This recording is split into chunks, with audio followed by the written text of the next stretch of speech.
Hola a todos, Caro here, continuing our conversations. I think this is like our sixth or seventh one today with our folks. We returns tonight.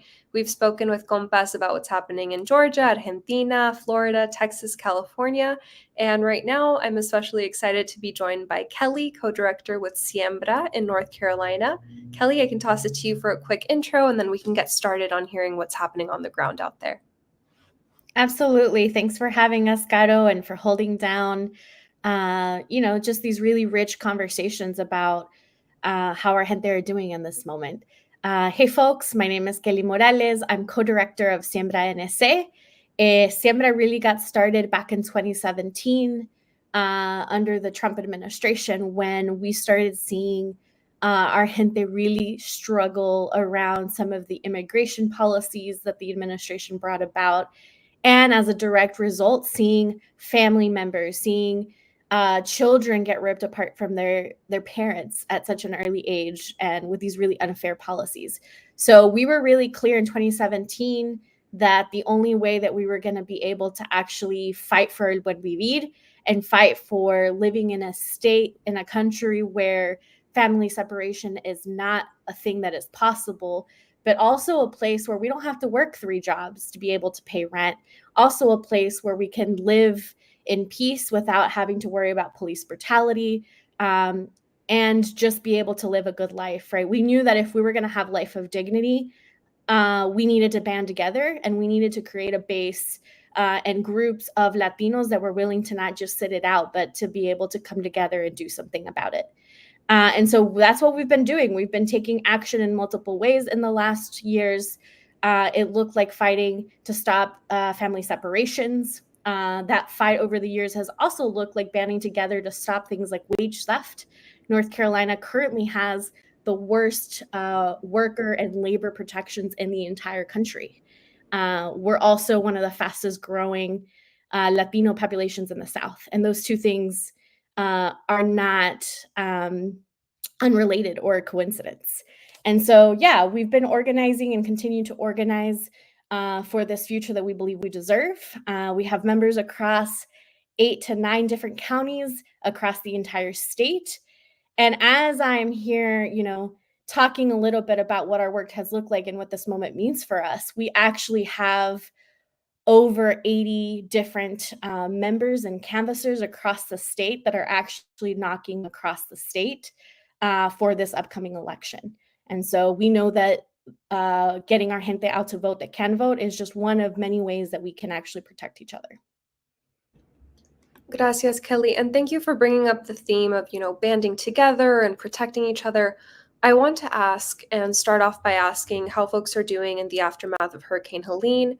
We've seen our gente come together and form mutual aid networks to organize food, medicine distributions, and just really hold each other down in ways that the government and these institutions have not. So, how's the community been recovering, and what kind of support is still needed? Absolutely. I mean, I think when we look back to this year, right, and we think about the challenges that we were going to have to face and the fights that we were going to have to gear up our gente to fight, this was a curveball. This was something we did not see coming in this way. And I think that we often understand and fight for the fact that we need to do something about climate change. But it's one thing, I think, to kind of know this and be supporting these policies. And it was just a horrific thing to then have to live through this experience. So we have a lot of compas and know a lot of families out west in North Carolina who have lost their homes, who till this day do not have usable water and access to it very easily. We have folks that, have lost their jobs because whole restaurants, whole businesses no longer exist. And so I think when we talk about the impact, it's devastating, right? It's devastating that we don't have the state infrastructure to be able to care for each other. But it's also devastating that um, this is going to be a long-term challenge for these communities now who are going to be struggling economically, and in a state where we know that there are no worker protections or a whole lot of help. And so we know a lot of families who are struggling. We know a lot of families, for example, who are not eligible for FEMA support. because they don't have someone in the household who has papers, for example. And so these are real devastating cases that we're hearing. At the same time, the amazing organizing work that the compas have done out west to take care of each other, to survive, has been just breathtaking, right? I think that there's so many lessons for everyone in this country to kind of learn from this moment of how to work together and find each other again and find our own collective solutions when the state has failed us, when infrastructure and folks who have power have abandoned us, and the way that we create our own power and our own solution. It's been really powerful to watch. And we've had the really, really amazing honor, right? And there's actually an article that our compa and co-director Nikki Marin Baena just wrote about our experiences. We've been supporting our compas out there, CIMA, La Milpa, Poder Emma, folks out there who have been organizing. And it's been such a blessing to be able to do things like recruit volunteers with chainsaws, right? That know how to remove trees from people's houses, that know how to actually, what we're calling manos a la obra, which means all hands on deck. And so we have had volunteers and members that have been able to actually go and put in manual labor and show up for our compas in that way. And so we're going to continue looking for different opportunities to do that as they are asking for support. But I think the main thing, we get asked a lot, how can we support? And I think the main thing is understanding and being willing to be in solidarity with the compas, because this is not something that they'll be able to recover overnight. And so continuing to keep them in our thoughts and actually being able to continue to support them, I think is going to be vital. Gracias, Kelly. And we'll be sure to share that link out as well to our folks who are tuning in and who will watch later. So it's very interesting that you bring up the point of climate change. And we know that, as the planet warms, it's going to get hotter. You mentioned worker protections and just the folks that are going to have to deal with the heat across these different industries. So you've been focusing your electoral work on the race for a labor commissioner in NC. So why is it crucial to elect somebody like Braxton Winston, which is who Siembra is backing this time around? Absolutely. It is just bizarre, right? It is just really bizarre to me. And I think to the majority of North Carolinians, that at the same time that we're seeing compas out west having to survive in this crucial moment after this climate disaster, right? At the same exact time, we have a labor commissioner candidate, Luke Farley, who is running for labor commissioner, who is an attorney to developers and who's an attorney to different business, literally people who have been investigated by the labor commissioner. And so it is incredible to me, not only that there is this giant conflict of interest that we're seeing in this candidate in this race, but it's really just disheartening that just a month before the hurricane hit us here in North Carolina, candidate Luke Harley was actually saying that he believes that the heat regulations that the Biden administration was trying to ensure for protection to workers is what he is calling crisis alarmism, climate alarmism, and says that this is just another tactic for liberals to actually have climate alarmism. And so I say that just to say that who is trying to run for labor commissioner, right? Who's seeing literally labor protections, which is the fundamental job of the labor commission to do. He doesn't even believe in the work. And so I think it is just really incredible to kind of see that and just see how clear the choice is. So we have doubled down in the race for labor commissioner. Our members did endorse Braxton Winston, and it actually came from a long history of fighting alongside workers across North Carolina who are experiencing wage theft. This year alone, we have taken up over 80 different cases of workers who experience wage theft. We've been able to collect and report over $800,000 that were stolen from immigrant workers across the state. None of these cases, which the labor commissioner was actually willing to investigate and do something about.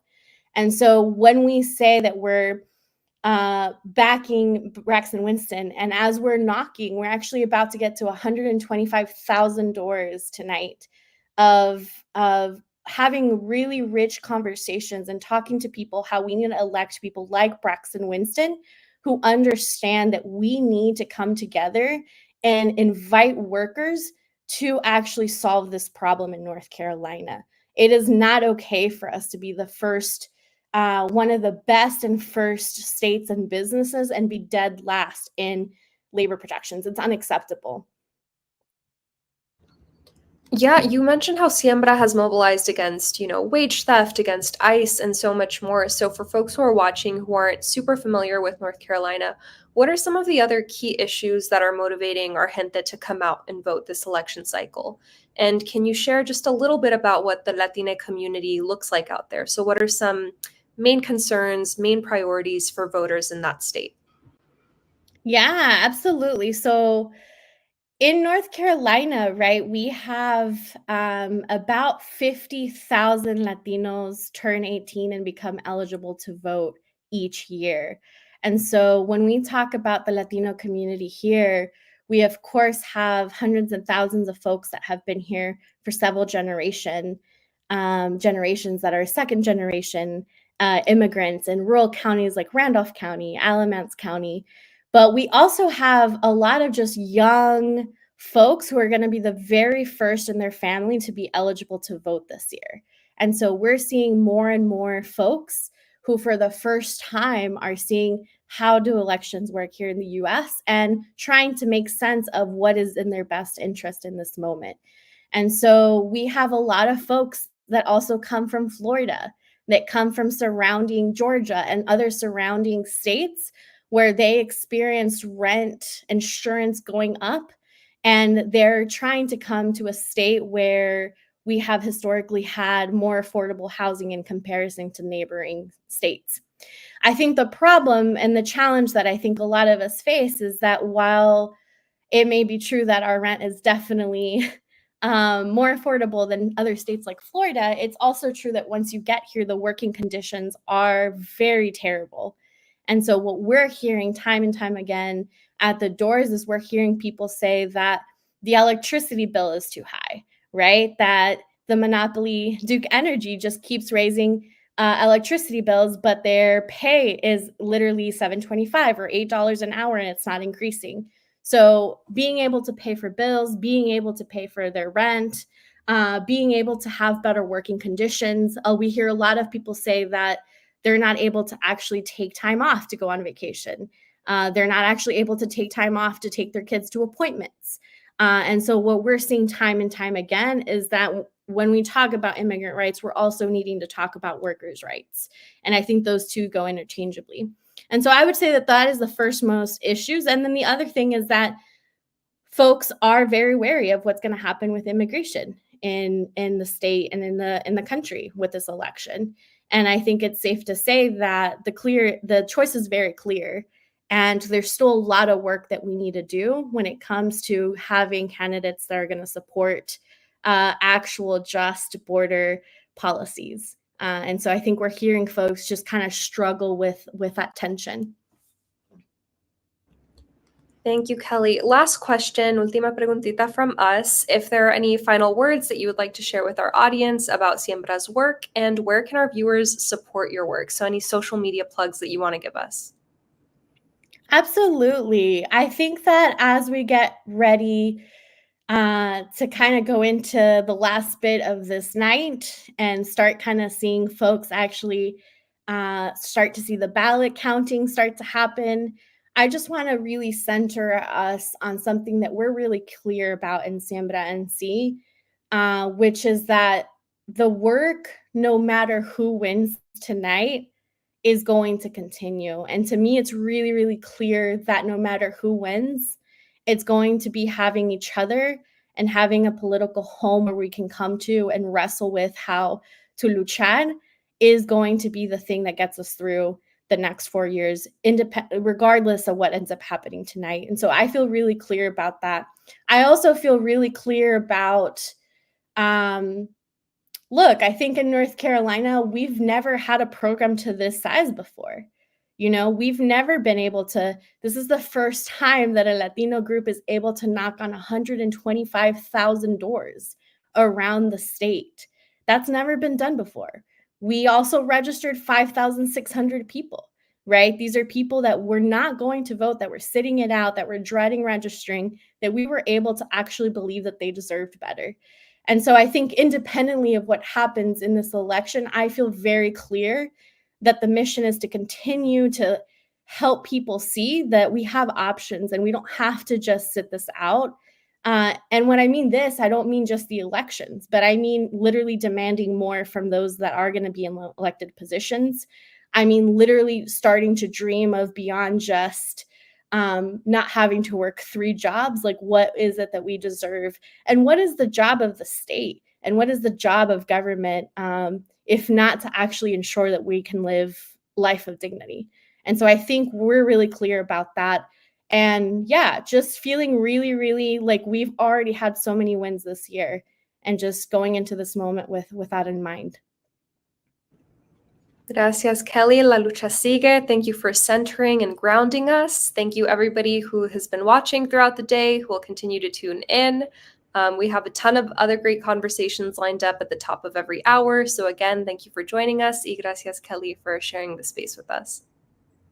Absolutely.